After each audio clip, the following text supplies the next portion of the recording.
आप देख रहे हैं भायंदर संवाद।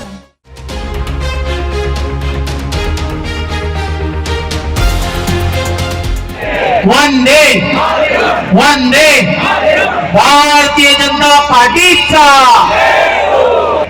जय श्री राम, श्यावर रामचंद्र की। तब हमने देखा है कि हमने किस तरह से मीरा भाईंदर के कार्यकर्ता काम से वंचित रहा, इस शहर वंचित रहा और इस शहर ने बहुत कुछ उन 2.5 सालों में खोया है। नहीं तो आज हमारा शहर कहां से कहां तक पहुंच गया होता।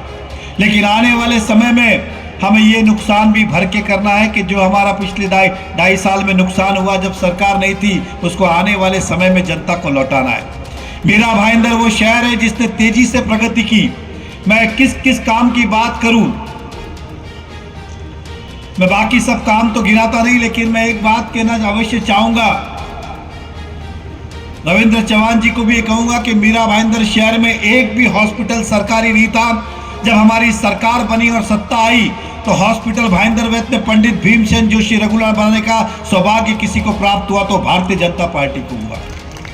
मैं ये बात इसलिए कह रहा हूं कि जब उन दिनों को याद करता हूं, कोविड का समय, अगर कोविड में वो हॉस्पिटल नहीं होता तो हमारे मीरा भाईंदर के कई नागरिकों को प्राण गंवाने पड़ते, क्योंकि उस समय प्राइवेट हॉस्पिटल में कोविड में इलाज नहीं होता था, केवल सरकारी में होता था। और जिस समय ये सरकारी हॉस्पिटल बना तो कोविड में वरदान उपयोगी हुआ, कई लोगों की जानें बची। तो ये सब हमके लिए सौभाग्य की बात है और ऐसे कार्य के हम निमित्त बने, ये हमारा भी सौभाग्य है।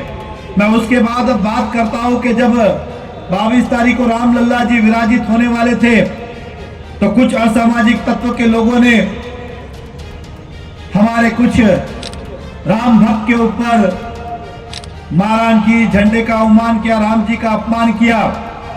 उस समय पुलिस प्रशासन ने बहुत अच्छी भूमिका निभाई कि दंगा आगे नहीं बढ़ के और इसे संतुलन में लाया।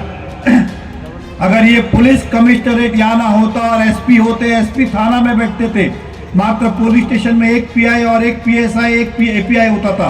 आज हर पुलिस स्टेशन में 3-4 पीआई, 4 एपीआई, 8-10 पीएसआई, इतना बड़ा स्टाफ है और हजारों की संख्या में मनुष्य बल है। इसलिए मीरा भाईंदर में जब घटना हुई तो पुलिस प्रशासन ने हमारी रक्षा की।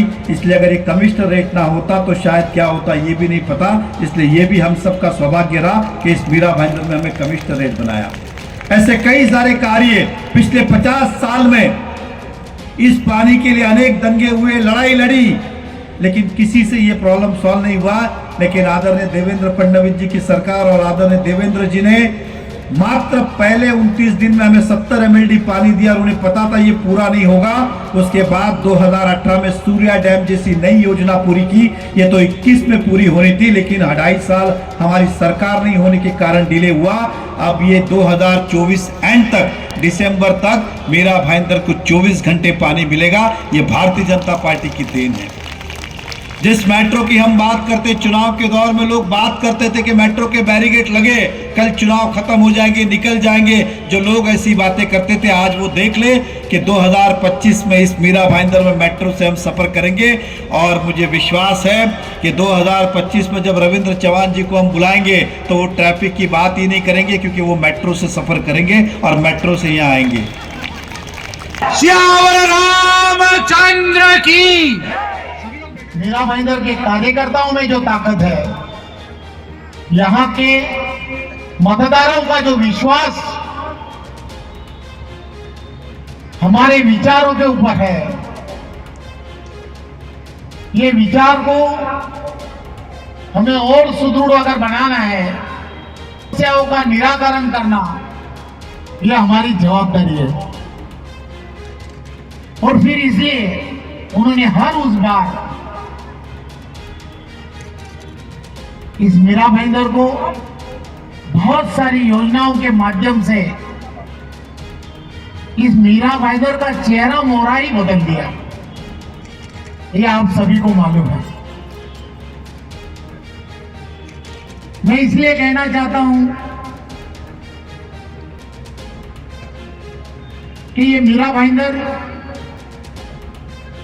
ये शहर, ये कॉरपोरेशन, ये थाना की लोकसभा में आता है और ये थाना की लोकसभा जो है चुनाव आता है तो जयप्रकाश जी इसी मैदान में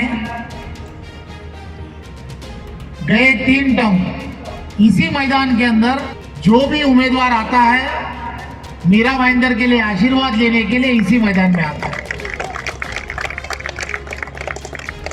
मीरा भाईंदर से जुड़ी खबरों को जानने के लिए आप हमारे चैनल को लाइक, शेयर और सब्सक्राइब करें।